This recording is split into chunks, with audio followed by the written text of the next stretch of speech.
Smith on our team is going to MC this next session, so I'm going to hand it off to you, Art.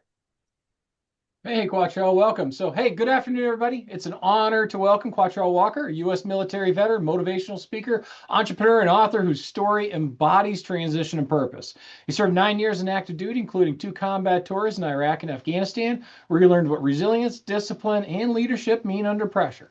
After service, he reinvented himself, founding White Glove Auto Detailing, leading RH2G Management and Consultants, and writing 2 books, Cut from a Different Cloth and the Motivation Manifesto with Les Brown. Today, he's here to share his hard-earned wisdom with insight-packed answers to help you guys win the transition battle to civilian life with clarity, power, and purpose. So welcome, Quatrell. I tried to get some stuff in there, but it's a little tough to find a little information on you in places. I got a lot of information out, but just gotta Google me. Yeah, well, I did a little bit of this and a little bit of that, but hey, I'll get started out quick. So, I mean, for you, what was your biggest mental shift that you found that you had to make, when you're figuring it out like everybody here? Yeah, I think it was finding my why. Like what am I doing? Do I want to be a lifer, in a military career for 20 plus years, or do I want to do something bigger and better? I mean, after 2004, when I was hit with an IED, that was kind of the epiphany moment that says, okay, it's time to hang these boots up on the wire. I didn't want to see, or I wouldn't be able to see, but I didn't want my mother to have the soldiers showing up at her doorstep delivering a flag. So I was like, all right, it's time to go on and look within so I can give those that have without. So that's when the process started. Yeah, IEDs often give you a good reason to reevaluate some decisions in life. So I 100%. totally 100%. get that. I mean, I didn't have to deal with, but I have a lot of buddies who have. So yeah, I can Yeah. I can see where that light comes on. Um, Yeah. So I mean, it took me on a different transition, when I was getting out of the service because I was really apprehensive of what was next. It's what are you going to do? How do I align myself with the military MOSs and try to put that into the civilian sector. And I did just that. I started working logistics in a G4 position, division headquarters. So it's kind of like I was still wearing the green suit, but just in a different attire. So I was like, man, this really isn't what I truly want to do. So I just dug deep, and I was just a hobbyist working on cars, and like you said, I founded White Glove Auto Detailing, and that's where my passion was, just to see the clients coming in. They're like, holy cow, I've never seen my vehicle look like this. So that was the second light bulb to say, okay, you have a gift here. Let's go ahead and give it back to others. So I started teaching, coaching, and mentoring others within the auto detailing industry. And it started to flourish from there. I said, there's a bigger vision and a bigger why. So don't be selfish. Give your gifts to as many as you can, because of whoever's willing to receive it. It's selfish if I was not able to do so. So I aligned myself, like you said, with the Les Browns as a mentor, John Maxwell's a mentor, Eric Thomas. I mean, anybody and everybody that's already doing what I want to do. I aligned myself with them so I could work on the craft and understand how I can tell my story.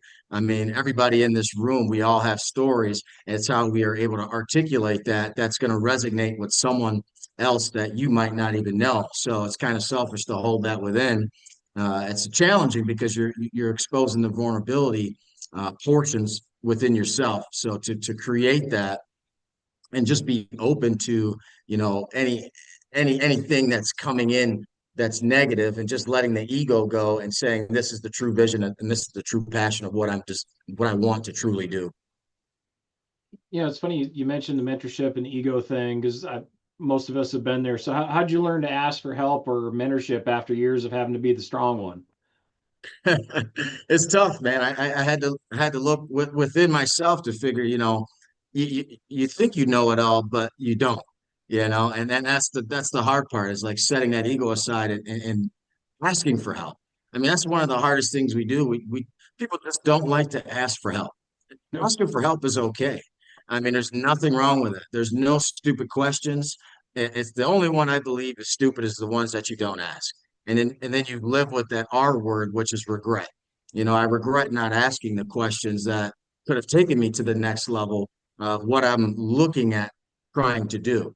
So a lot of that fear factor of failure comes into play, and we don't want to handle the failure aspect because mission oriented, we always achieve our mission through the Army.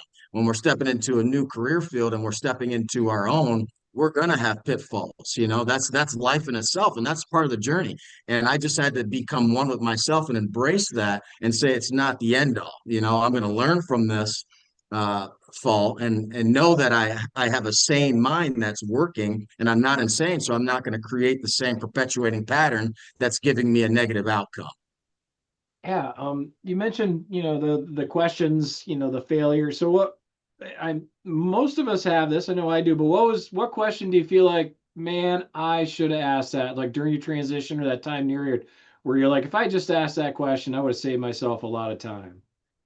I think if I align, it's about alignment. So if you find out what it is your true purpose is and what you want to do, and the problem is a lot of people don't realize what it is that they want to truly do. They don't know what their purpose is. So if you find yourself doing a hobby or doing something, and your spouse or your friend or someone has to say, "Hey, you've been spending 4 or 5 hours on this," and you lose track of time, there should be a light bulb to say, "Okay, hey, this is what I like to do. So I need to start formulating a plan so I can execute that." And I had to ask the questions, and that's when I started to align myself with the mentor, saying, "Hey, I have a story, but I just don't know how to craft that story. How can I get this message across?" And then I reached out and then align myself with the Les Browns and my other mentors, and they kind of guided me within the process. So I just put all the shamefulness, ego aside, the machoism, thinking I'm going to do everything on my own and conquer through, because when you get stuck in the mud, it's hard to get out. You're going to need a battle to help you out of there. And it's mental health too. I mean, suffering from PTSD. I mean, there's a lot of things that we have that we battle internally, that the scars are and the wounds are within, that we hold, that should be let out. Because when you're able to let these scars out and talk about it, you feel that whole weight lifted off your shoulders, because you don't really realize you're not the only one battling and suffering with certain type issues. No, that's a fact. I mean, on the other side, a lot of us struggle with identity. So how did you rediscover who you are beyond the uniform?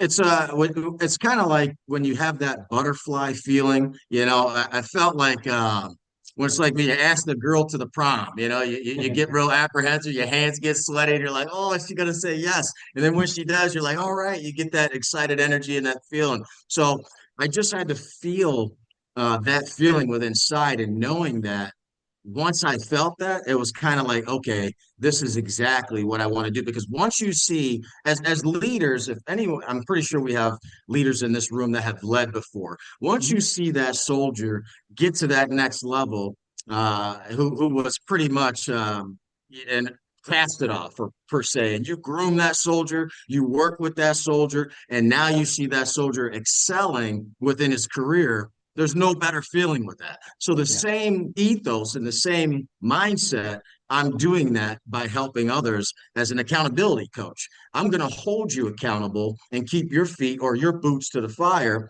and keep your mindset straight on the target of what you want to do. So we're going to hone in on that azimuth and get you right. It sounds a lot like that kind of the habits that we had in the military. That strict, we're going to go this way. So I mean, that's obviously one of the habits. What other habits have helped or hurt you?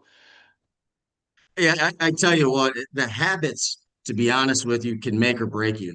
So when I'm working with clients and I'm talking with individuals, as human beings, we can only take on so much before we shut down.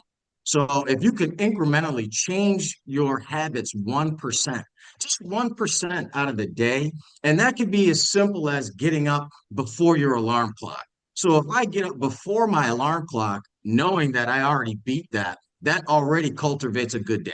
I'm like, "Hey, I already beat my alarm clock. I'm ready to go. So what else can I conquer throughout the day?" So those small, little, incremental, quick wins, you might not realize it, but they actually build up over time. So set the standard small with a quick win, such as that, as simple and as mundane as it sounds. It actually adds impact throughout your day. So, I mean, what advice would you give to, the folks who feel stuck, like you're saying, finding your purpose? I mean, how do you recommend the folks find their purpose? 'Cause it's totally different for everybody. So there's no blanket answer like, oh, you need to be an engineer. 100%, 100%. I struggle with it as well too. Everyone has a vision. Okay, we all have dreams. We daydream. We have dreams at nighttime. That vision that's came to you and you only. So it's kind of selfish if you don't brainstorm and expand upon whatever that vision is or whatever that dream you had. It could have been years ago as a child. It doesn't make a difference when it came to you, but it's selfish for you not to expand upon it. So vision board it, write it down. Start aligning yourself with people that are aligned within your vision and your craft and what you want to do. Because it's not like you might be the first person. And if you are, that's great because that's where innovation comes from. We wouldn't have iPhones, for instance, Steve Jobs and the Elon Musks. So feel comfortable being uncomfortable because that vision, if you have it and you expand upon that, somebody's going to look at you like you have five heads and think you're crazy, but that's what you want. That's where the true innovation comes from. So if someone's looking at me from the outside saying you're never going to be able to achieve this, that's great. That's great for you because that's your vision. However, I'm going to see fit and see through and see what I can do to make this possible, make the impossible possible. So I mean, with everything going on, I mean, the successes and the failures. So how did you balance, the humility of failure and then, keep focused on the success? Because we're all going to experience that at some point. I And it's talk good to about get it, that man. perspective. You have to talk about it. I mean, and if you're able to craft your story, like for instance, I was casted off in elementary school, grade school. I was an IEP student. I was the one with the alphabet letters in your name, the ADHD kid.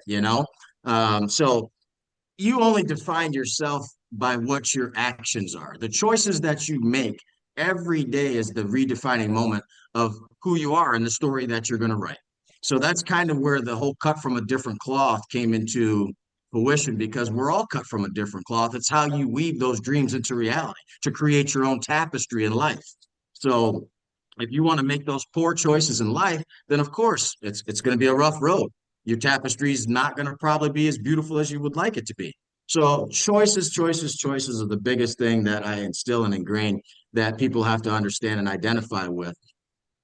Talk to us about that book, the cut from your own cloth. I mean, how'd you sit down, decide to write it? How'd you get it published? How'd you go from there? It's being very resilient because I was Tough. really apprehensive, to be honest with you. I was like, do I have a story? I've suffered with the imposter syndrome. So there's great writers out there. I'm no J.R. Rowling for Harry Potter. What do I want to write about? So I just basically talked about my journey, being casted off, not fitting in, and that story is resonating with others because you have to embrace your uniqueness. That's the beauty of it. If you have idiosyncrasies that set you apart, that people are looking at you a little weird about, those idiosyncrasies or those quirks, that's what makes you you. So I had to talk about that. So I was like, all right, 2 years later, here we are with cut from a different cloth. But writing along those lines, taking that journey, explaining the process, talking about the pitfalls. Number one, it gave me a really good feeling that I'm actually doing a good service because I know that other people out there are dealing and suffering with the same type problems, but just don't know how to express themselves within that.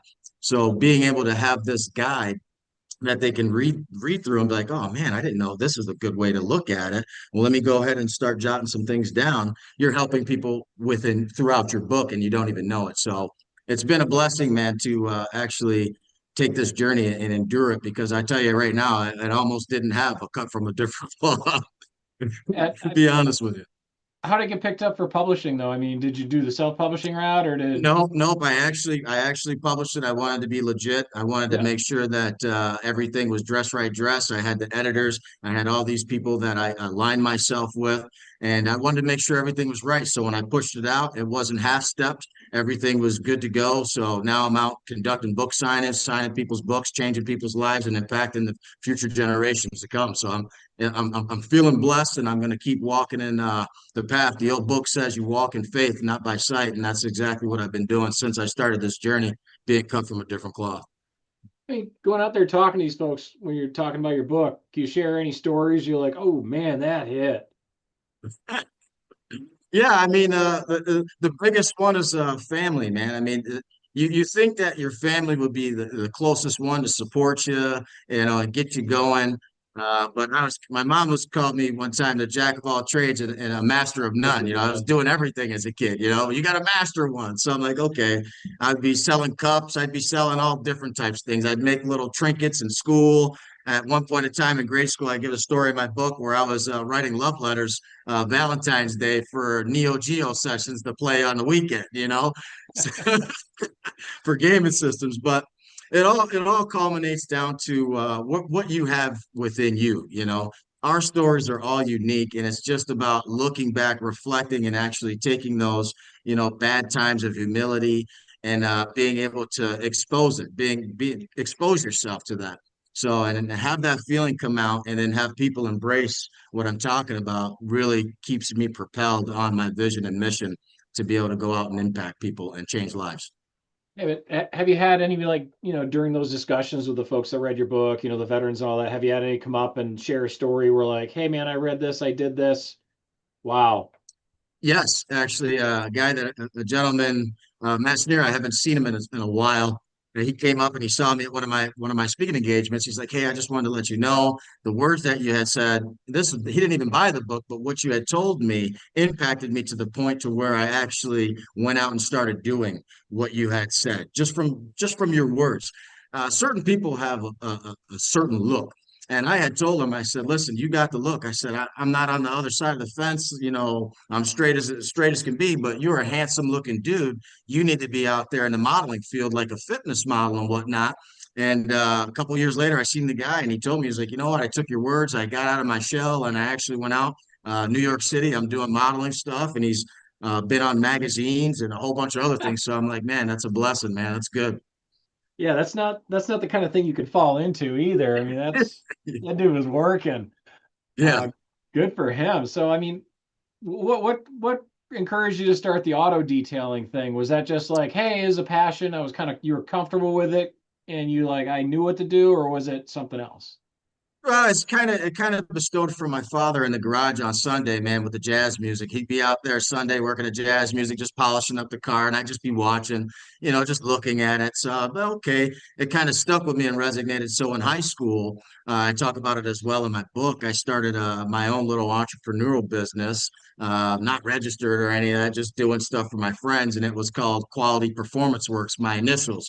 And it kind of took off from there. And I was like, okay, this hobby can actually turn into a full-fledged product when I started window tinting. I started doing just little customizations and fabrications on cars, and there was a bona fide need for it. As we know, transportation is not going anywhere anytime soon. So there's always going to be that niche that's going to need resources that I have to be able to offer to them. And it just kind of blossomed from there. And then seeing that I took it to white glove auto detailing, bestowing top-notch detailing services from ceramic coatings, undercoatings, you name it, plethora of stuff that we do in the shop has just expanded on from there. So I've been doing that over the past 13 years, but to the point now where I just give workshops and seminars on how to build your business and keep it effectively running so you can earn six figures and above just from auto detailing. They might not believe it, but 100% you can make very lucrative money within the auto industry. So for somebody who's going to be the entrepreneurial side, what's your advice on, what business to choose, how to get started, where to invest, and any advice on that?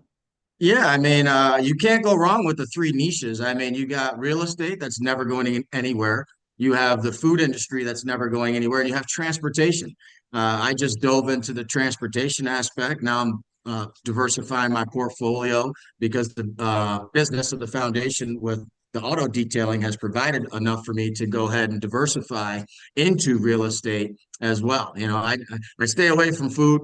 But other than and listen, when you're as a former soldier being in just coming in and it's a 92 golf, if we got any 92 golfs out here, we wake up as a cook, crack it dawn 3 o'clock in the morning and getting it in. So I'm definitely not doing that type of career field anymore. So, and I didn't need OSHA or anybody, just surprise, here we are to come out and inspect you. So I just didn't get into the career field of food, but it is very lucrative because if you got a great product, people will come and you'll always be able to serve somebody there. But for any entrepreneur out there, I mean, it just doesn't have to resonate with those three. options. Those are just the big three that people kind of gravitate to. I really hone in on finding out what it is that you're good at. There's 8 billion people on the planet. I mean, listen to what I said. 8 billion people on the planet. All you really need to do is capture a half a fraction of 8 billion. I don't even need a full percent. Just give me a half a fraction of that target demographic that I want to cater to, and you can take the fruits off the tree at any time you'd like, as long as you're the master within that in that field. You should be, as military terms, the subject matter expert. It's funny you mentioned the food industry because like when I was still in, I do a lot of cooking and stuff for the guys. And like, you should open a restaurant. And I was like, hell no, that's the number one failed business in the country. There's if you see a restaurant that's been around a long time, those guys are doing something right. But you'll see a lot more that are not around a long time because it's such a tough business. It's needed, but that is a tough business. Um, with that in mind, I mean, is there one skill from the military that directly translates into successful entrepreneur business owner? Yeah, I think honestly, to be straightforward, anybody who has been in the military is a leader, period. Okay.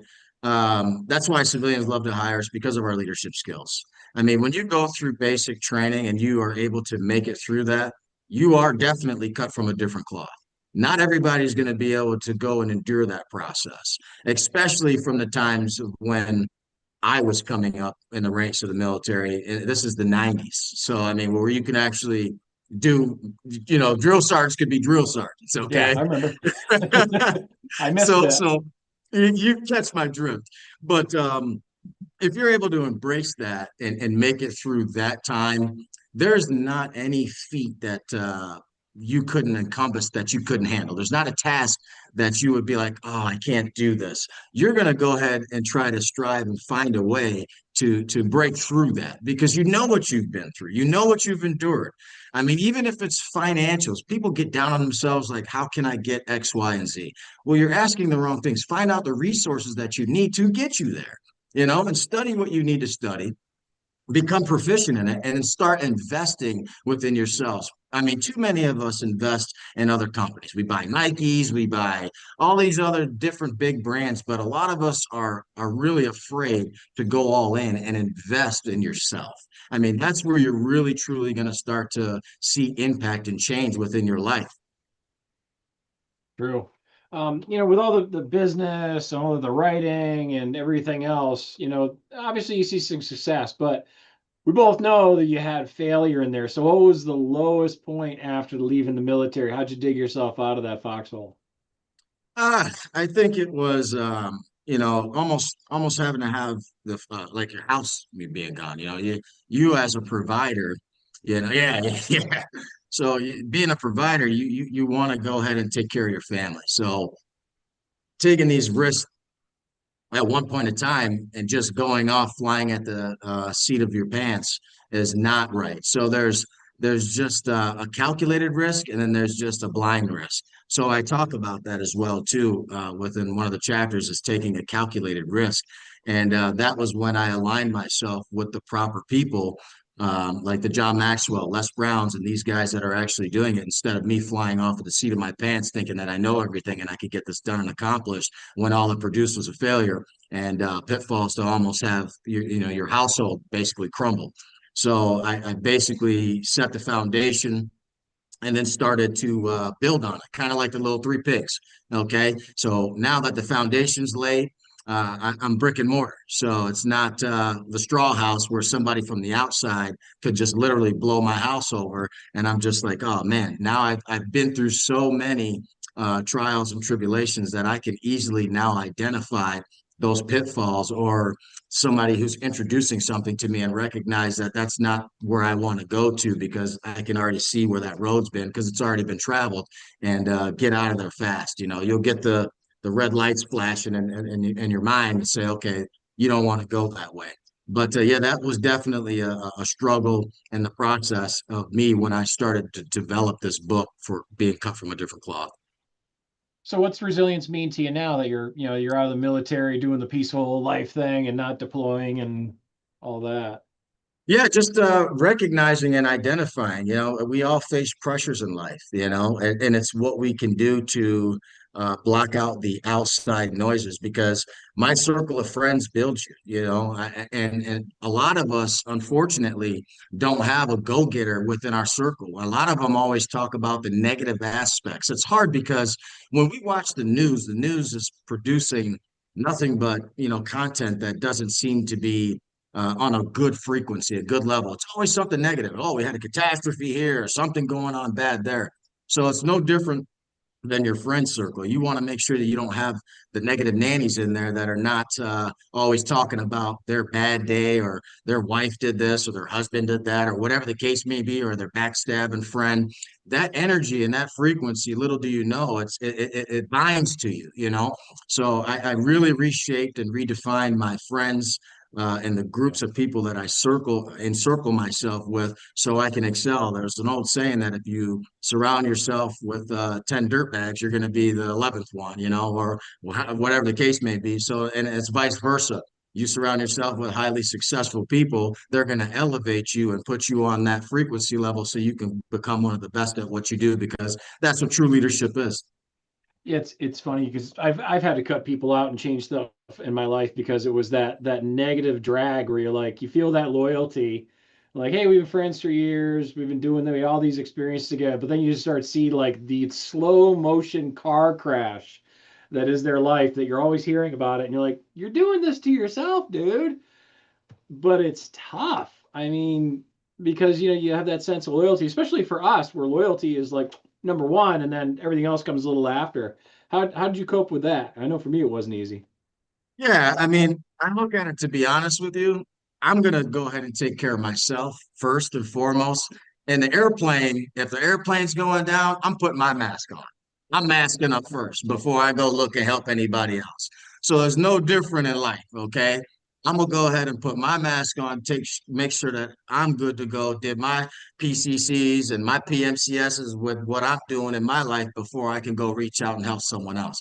And it when people ask me, they're like, "Man, how come you don't really talk with me like this?" I'm like, "Listen, everybody in life is in a caterpillar. It's metamorphosis. I look at. I love that. I love this analogy. We're all caterpillars, okay? Then we get into the cocoon. So that cocoon should be the dark room on where you're truly working on yourself. And then after you haven't heard, or your friends or whoever, your family hasn't seen you, once you blossom out as a butterfly and you flapping them pretty old beautiful wings and going around to the flowers, now you're pollinating others. See what I'm saying? But you really can't do that unless you are right within yourself. So you got to work on yourself first before you can give to anyone else. That's a great analogy, man. The pollinating the flowers, because you're right, because you want to spread that good word after, 100%. because bringing other people up is like tremendously rewarding, like inside, but it can also be tremendously rewarding in the bank account. I'm sure you've seen some of that kind of stuff, right? Yeah, monetarily, I mean, things are good. God has been good, staying blessed, but it's the impact. You know what I mean? Monetarily is great, but when you have people just coming up, can you give me a hug? You know, I changed my life, you know, from this to this, and then they start to tell you the story. I mean, it really brings some tears to your eyes. I mean, if you're a human being and you can really have that empathy for people, you definitely going to be crying and shedding some tears. So the stories that I hear of people from where they were and the resilience that they have bestowed to come into themselves and actually take the time and do the steps and work on themselves when they come out. And like I said, they that butterfly, man, it's a beautiful thing to see it, to be able to watch them give back now. Yeah, that was my experience in recruiting because I did it for a long time. So I got to see like that first result, the new kid coming in the office without a clue to senior NCO in charge of a section. And, I didn't get paid any more money for bringing an individual in. It was, the paycheck was the paycheck, but I found myself working harder because once I figured that out, that's what kept driving me. So 100%. yeah, totally on board with that because that feeling too also gives you the positivity down the road to kind of have a better impact in your own life. Did you find Right. the same thing? Yeah, I mean, once you start changing your life and other people that are in your circle see that, they're either gonna be on board with you and start making those little changes, or they're gonna fall off. I mean, like a snake, you shed your skin. Okay, so when we go through different phases of our life, we're shedding skin, and that might mean friends, that might mean close knit family members or whomever. But if you're not riding with me, guess what? I gotta go. If you don't see my vision, I gotta go. I'm like the horse going around the track. Okay, they got blinders on for a reason so they can stay focused on the mission ahead. Okay, you take one of them horse blinders off and they see the other horse. That horse going over off to the right or to the left. I'm gonna stay focused on what I'm doing, and if you're aligned with where I'm going, then come on the ride and let's go. So how'd you get hooked up with Les Brown? Because that's no small feat there. The man's been around for a little while. He knows what he's doing. Not Yeah, he's exactly the the kind of guy you go up and knock on his door. it's funny. One of the team guys, Travis, he reached out to me. He's like, "Man, I seen you doing a lot of stuff." He's like, "I love what you're doing."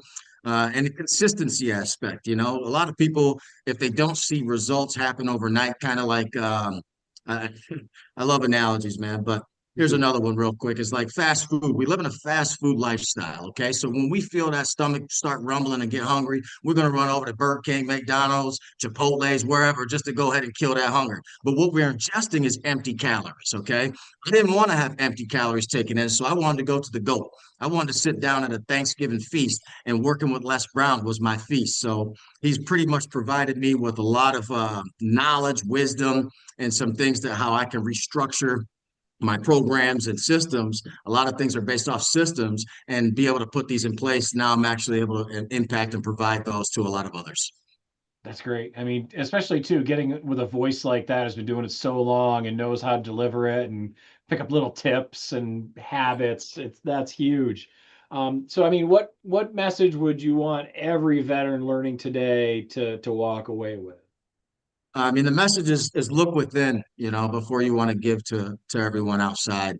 Find out what it is that you really are, your gift, what's your innate passions, what's your true gift at what you're good at, and really dig deep in it. Start brainstorming it. Put a vision board up. Hold yourself accountable. The thing is that a lot of people don't hold themselves accountable, but they talk a lot. Oh yeah, I'm going to do this, and here's another one.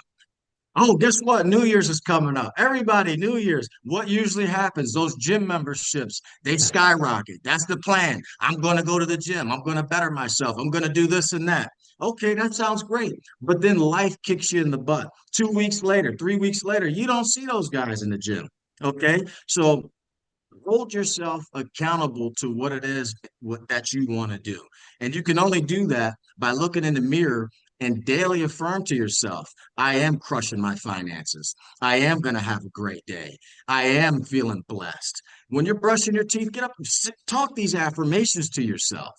And before you go to sleep at night, don't ever go to sleep at night with some worries or problems on your shoulder, because number one thing you don't want to do is toss and turn, have a bad night's sleep, and carry that with you to the next day, because what you're going to start off with, a bad day. Okay. So if you can just do those little incremental things, and like I said earlier today with us talking, change yourself by 1%, and it's the little incremental things, and let it culminate and build up over time, you'll be feasted at the table doing what you want to do.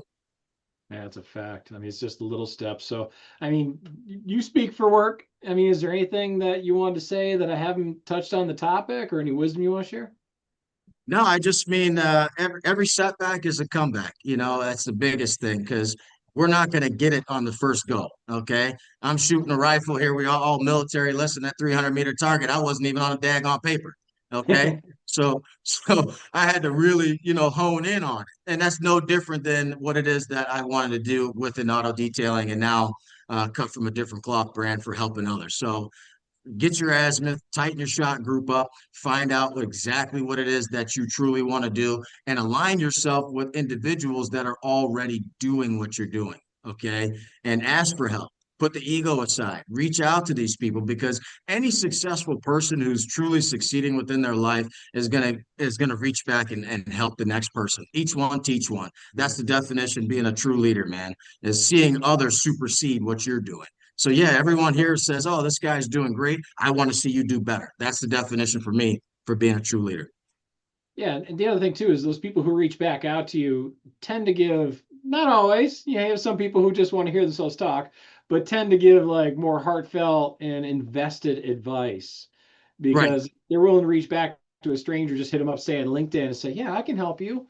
I mean, that's the kind of person that you generally want in your corner, because they will go out of their way to help you out. And that's why we tell people like, "Hey, hit the military folks up first, ask for informational interviews," that kind of 100%. stuff.